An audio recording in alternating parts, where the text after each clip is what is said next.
नमस्कार। आईस्कोप मीडिया में आप सभी का स्वागत है। मेरा नाम है अतीक।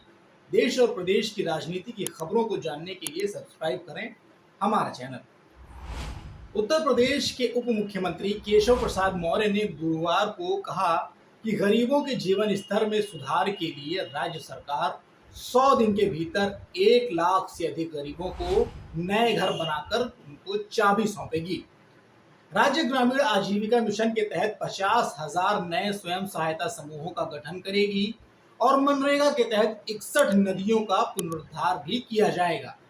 उत्तर प्रदेश में विकास और समृद्धि को गति देने के इरादे से मुख्यमंत्री योगी आदित्यनाथ ने मंगलवार को अपने मंत्रिमंडल के सदस्यों के साथ 100 दिन की कार्य योजना पर मंथन किया है। उन्हें योजनाबद्ध तरीके से कार्य करने का लक्ष्य सौंपा गया है। साथ ही 1 सप्ताह के भीतर सभी विभागों से कार्य योजना का ब्यौरा मांगा है।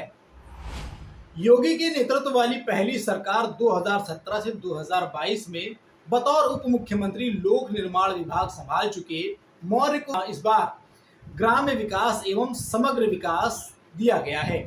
ग्रामीण अभियंत्रण, खाद्य प्रसंस्करण, मनोरंजन कर, सार्वजनिक उद्यम और राष्ट्रीय एकीकरण विभाग का दायित्व मिला है। 100 दिनों के भीतर निर्धारित कार्यों को पूरा करने के लिए मौर्य ने कार्य योजना बनाई है। इस दौरान उन्होंने गरीबी उन्मूलन को प्राथमिकता देने के साथ ही नदियों, तालाबों के पुनरुद्धार पर भी जोर दिया है। गुरुवार को पीटीआई भाषा को दिए गए एक विशेष साक्षात्कार में मौर्य ने बताया कि राज्य ग्रामीण आजीविका मिशन के तहत 50,000 नए स्वयं सहायता समूह गठित किए जाएंगे। 80,000 स्वयं सहायता समूहों को 400 करोड़ रुपए की मदद मुहैया कराई जाएगी। उत्तर प्रदेश में राज्य आजीविका मिशन की शुरुआत वर्ष 2012 से 13 में की गई थी। इसका उद्देश्य ग्रामीण गरीब परिवारों की स्थिति को ध्यान में रखते हुए उनकी सशक्त एवं स्थायी संस्थाएं बनाकर उन्हें रोजगार के अवसर उपलब्ध कराना है। इस योजना में केंद्र और राज्य सरकार की भागीदारी क्रमशः 60 और 40% है। इसमें स्वयं सहायता समूह गठित कर महिलाओं को रोजगार और स्वरोजगार से जोड़ा जाता है। शुरुआती 100 दिनों में सबसे पहले प्रधानमंत्री आवास योजना के तहत आवासों का निर्माण कर घर की चाबी सौंपेंगे। मुख्यमंत्री आवास योजना के तहत प्राकृतिक आपदा, कालाजार से प्रभावित वनटांगिया, मुसहर, कोल और थारू आदि समुदायों के लिए 8200 आवासों का भी निर्माण होगा। उन्होंने आगे कहा कि भाजपा ने 2022 के विधानसभा चुनाव में अपने संकल्प पत्र यानी कि चुनावी घोषणा पत्र में वादा किया है कि सभी गरीब, आवासहीन, अनुसूचित जाति, अनुसूचित जनजाति, घुमंतु जाति, पिछड़ा व वंचित एवं अन्य गरीब परिवारों को आवासीय पट्टे की भूमि और आवास सुविधा उपलब्ध कराई जाएगी।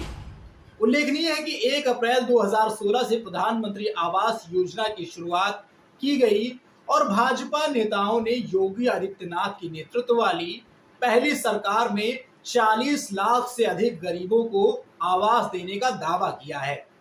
अब महज 100 दिनों के भीतर 1 लाख गरीबों को आवास देने का लक्ष्य तय किया गया है। आपको बता दें कि उत्तर प्रदेश विधानसभा चुनाव में कौशाम्बी जिले के सिराथू विधानसभा क्षेत्र से केशव प्रसाद मौर्य करीब 7,000 मतों से पराजित हो गए थे, लेकिन भाजपा नेतृत्व ने उन पर भरोसा जताते हुए उन्हें उप मुख्यमंत्री बनाया। बहरहाल विभागों के बंटवारे में जब उन्हें ग्राम्य विकास विभाग मिला तो यह चर्चा तेज हो गई कि उन्हें पहले की अपेक्षा कम महत्व वाला विभाग दिया गया है। इस बारे में पूछने पर मौर्य ने कहा, मैं इस विभाग से संतुष्ट हूं। ग्राम्य विकास विभाग मिलने पर मुझे लगा कि सही मायने में जो काम मुझे 2017 में सरकार बनने के बाद दिया जाना चाहिए था, वह काम 2022 में दिया गया है। लोगों की सेवा के लिए ग्राम्य विकास विभाग बहुत बड़ा प्लेटफॉर्म है। ग्राम्य विकास विभाग को लेकर भावी योजनाओं के बारे में पूछने पर मौर्य ने कहा, हम समस्याओं के हल के लिए गांव चौपाल करेंगे, औचक निरीक्षण करेंगे और यदि कोई अधिकारी कर्मचारी जनता की सेवा के प्रति लापरवाह पाया जाएगा तो उसके खिलाफ कठोर कार्रवाई करेंगे। 100 दिन में पूरी की जाने वाली अपनी कार्य योजना के बारे में मौर्य ने कहा, 2600 ग्राम पंचायतों में 100 दिन में हम खेल के मैदान बनाएंगे और 6000 तालाबों का पुनरुद्धार भी करेंगे। उप मुख्यमंत्री ने बताया कि महात्मा गांधी रोजगार गारंटी योजना यानी कि मनरेगा के तहत 61 नदियों के पुनरुद्धार का लक्ष्य रखा गया है, जिसे 100 दिनों में पूरा किया जाना है। मौर्य ने बताया कि उन्होंने मनरेगा के तहत दिए जाने वाले पारिश्रमिक को बढ़ाने के लिए भी केंद्र सरकार को प्रस्ताव भेजा है। वर्तमान में मजदूरी दर 213 रुपए प्रतिदिन तय है और मौजूदा समय में मनरेगा के तहत 262 प्रकार के कार्य मान्य हैं। मौर्य ने बताया कि 600 विकास खंडों में कुपोषित बच्चों को दिए जाने वाले पुष्टाहार की आपूर्ति के लिए इकाइयां स्थापित की जाएंगी और 100 उत्पादक समूहों का गठन किया जाएगा। उन्होंने बताया कि प्रधानमंत्री ग्राम सड़क योजना के तीसरे चरण के तहत 100 दिन में 5000 वर्ग किलोमीटर सड़क बनाई जाएंगी और ग्राम्य विकास मंत्रालय 150 हाईटेक नर्सरी स्थापित करेगा। ये नर्सरी पौधरोपण के लिए आवश्यकता अनुसार पौधे उपलब्ध कराएंगी। उन्होंने कहा कि 100 दिन में 15,000 महिला सुपरवाइजर का चयन कर उन्हें प्रशिक्षित किया जाएगा। प्रशिक्षण के लिए दीनदयाल उपाध्याय राज्य ग्राम्य विकास संस्थान के तहत 300 प्रशिक्षण शिविर आयोजित किए जाएंगे। यानी कि जो उत्तर प्रदेश सरकार में डिप्टी सीएम केशव प्रसाद मौर्य हैं, वो काफी तेजी से बल्लेबाजी करने के लिए तैयार हैं। पिछली सरकार में भी उनके पास महत्वपूर्ण विभाग थे, लेकिन इस बार भी महत्वपूर्ण विभाग है। वो जिले और गांवों पे ज्यादा फोकस करेंगे और गांवों के विकास के लिए अपनी पूरी ताकत झोंकने के लिए तैयार हैं।